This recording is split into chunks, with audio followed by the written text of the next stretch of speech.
Close your eyes and try to imagine something that lasts forever.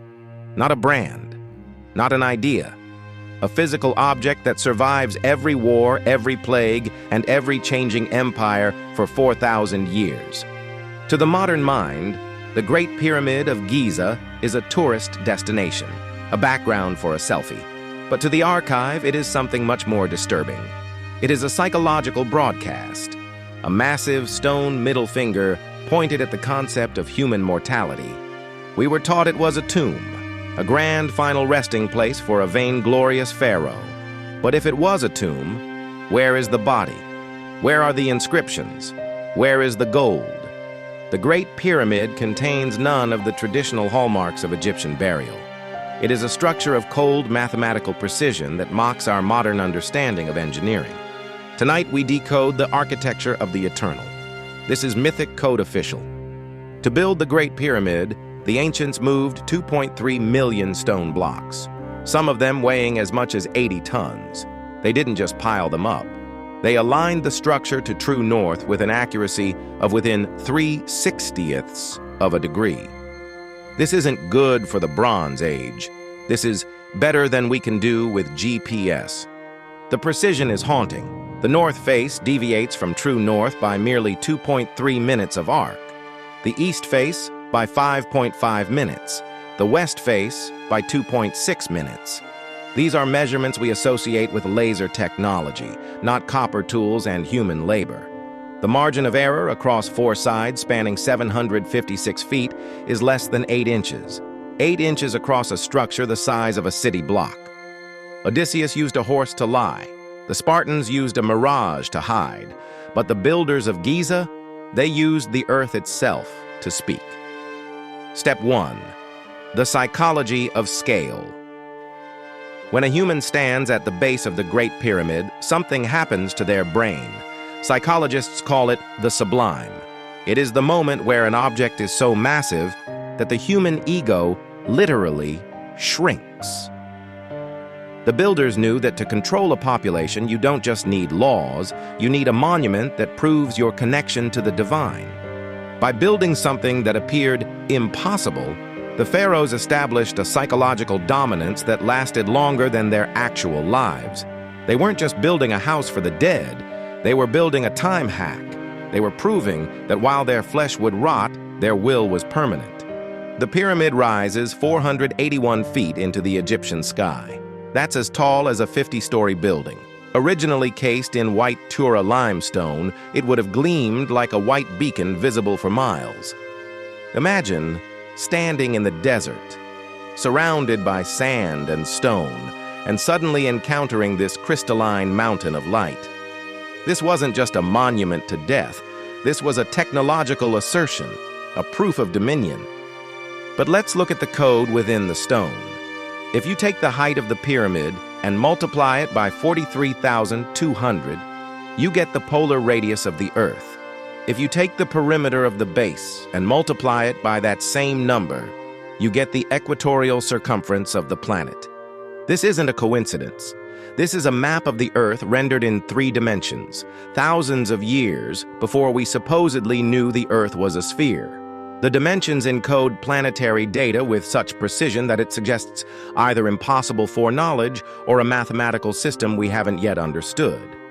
The angles of the pyramid's slopes, 51.5 degrees, create proportions that mirror the golden ratio, the mathematical constant that appears throughout nature, in spiral galaxies, in nautilus shells, in the branching of trees. The builders of Giza didn't just build a monument. They built a cosmic formula written in stone. Why bury this information in millions of tons of granite? Because information is fragile. Books burn, as we saw in Alexandria. Memories fade, civilizations collapse, and their knowledge scatters like ash. But stone is the ultimate hard drive. The Great Pyramid is an immutable archive. It was designed to carry a message across the great deletion of human history.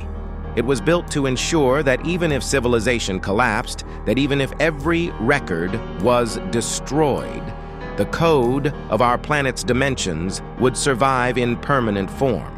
Consider this. We have stored our civilization's knowledge on silicon, on magnetic tape, on cloud servers in distant data centers. All of these will be dust in centuries, but the measurements of the pyramid, they will outlast our species. And then, there is the interior, the king's chamber. No paintings, no treasure, just a plain red granite box. But the room is tuned. If you hum at a certain frequency, the entire chamber begins to vibrate. It is a resonator.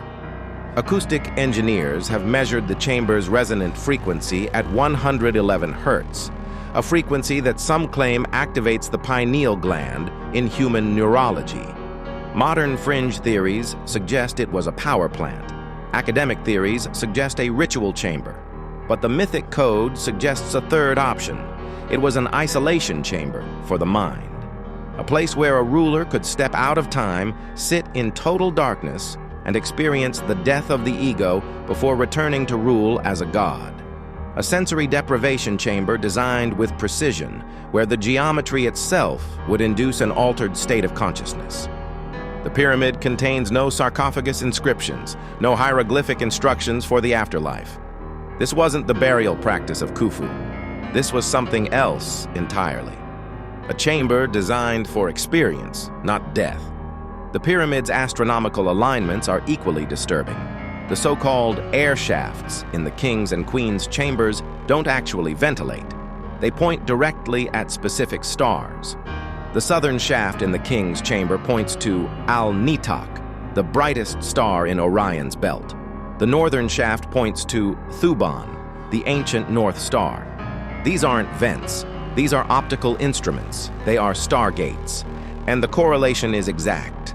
The three pyramids of Giza, Khufu, Khafra, and Menkaure, are arranged on the ground in a pattern that mirrors the three stars of Orion's belt. This isn't metaphorical. It's literal. The builders created a map of the heavens on Earth, bridging the cosmos and the desert in a single act of architectural propaganda.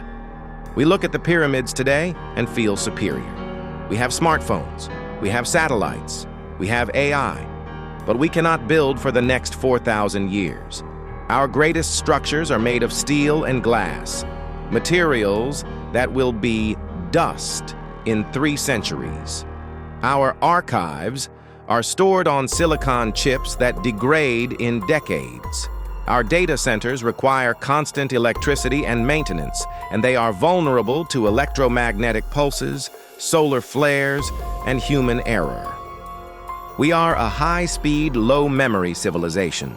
The ancients were the opposite. They were slow, but they were permanent. They understood something we have forgotten. Permanence is a form of power. It is an assertion that your will transcends your flesh. The Great Pyramid is still broadcasting its message. It tells us that we have traded depth for speed.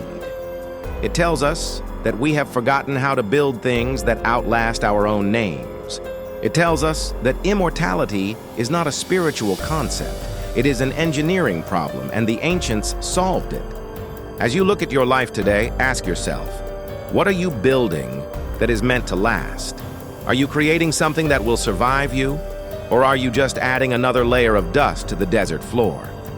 Are you encrypting your knowledge into stone?